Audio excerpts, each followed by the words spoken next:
Good morning, Big O. Can you see moving Jesse Davis to left guard and Eichenberg to right tackle because he played great there, Paul, in Connecticut?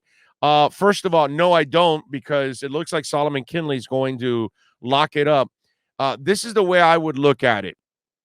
I think it's only a matter of time before Eichenberg takes over at right tackle. I know, most people know, most people in the building for the Miami Dolphins know, everybody has immense respect for Jesse Davis. Everybody has immense respect for his leadership, his experience, his sacrifice, all of that. He's not a starter. He's like a okay starter, but you need somebody good. And that's what Eichenberg can be. And that's the reason why Jesse Davis has never really earned permanently any spot where they say, well, no, this is Jesse Davis' spot. Nobody's taking it. No, it's 1 year he's at right tackle, another year he's at left guard, another year he's at right guard. He's filling in at left tackle. That's Jesse Davis. And to me, Jesse Davis is your sixth man. Ideally, that's where I want Jesse Davis.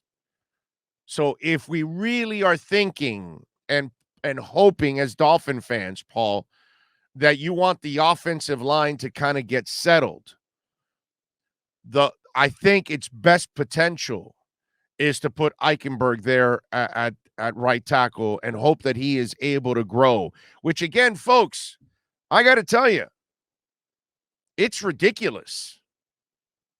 Think about this, and I've already mentioned this a couple times. Man, we're all assuming that they're going to hit on Eichenberg, Jackson, Dieter, Kinley, and Hunt. I want you to really think about that. We act and we assume like those guys are all etched in stone there. You know what I'm saying? It's crazy because I'm telling you, Paul, right? The perfect world is that Eichenberg takes over, right? I mean, they traded an extra pick and everything to get this kid. So they must love him. They must be convinced. And plenty of people around the league also love the kid. So if he is going to be the right tackle, then so be it. But I got to tell you something.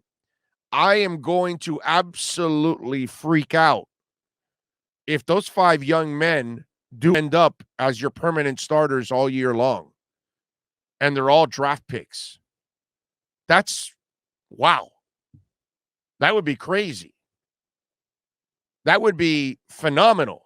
That would be an incredible achievement. Let me add something else. That's something I don't know if any other GM in the league can do. And I don't even know if Chris Grier's done it yet. But you think about it. We act like, well, no, they'll settle in and those are the guys. And for sure, they're going to be the guys. Like they're not going to find a street free agent that might be better or a veteran that they need to take over for one of the guys or two of the guys. Because you think about it, really, you drafted those 5 guys. You should only hit on 2 to 3 of those guys. You're supposed to fail on 2 or 3 of those guys. Either or. That's what normally happens. But you think about it, we assume that all these picks are going to hit. We're already we're treating Chris Grier like he's the greatest GM in the history of the NFL. And let me tell you something. If all those guys hits, you might as well give him executive of the year already. Okay? I mean, might as well. What the hell? So in the end, we all have to kind of take a step back and we can hope, Paul, I can hope for Eichenberg to take over and I can give you my assessment that in a perfect world, Jesse Davis should be your 6th man because he's used to it. He's been a journeyman. He's comfortable with filling in on one side or the other, in one position or the other. But I'm also assuming that Hunt will do his job, that Dieter is etched in stone at center, that Solomon Kinley is going to take over and for sure give you no doubts that he's a left guard and that Austin Jackson is going to just lock in that left tackle position. It's crazy. It's unrealistic of all of us to be thinking stuff like that. It just really doesn't make sense. you know? So I want to see how this whole thing plays out. I'm excited about it, and there's a lot of potential. And what I love about what the Dolphins have done is that they invested a ton in this offensive line. And that's what you're supposed to do. So that way, eventually, you'll find the guys. And if it's all the draft picks, then wow, that's amazing. That's like hitting, 3 grand slams in a game or something.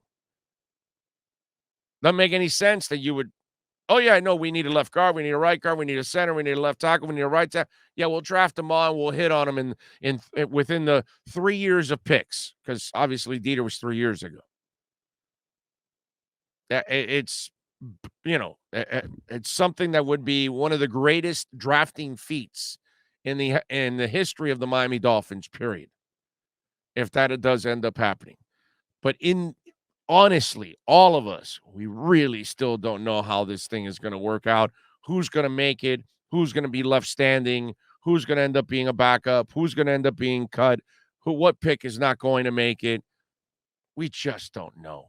We really don't. But let's see how it develops. You just never know.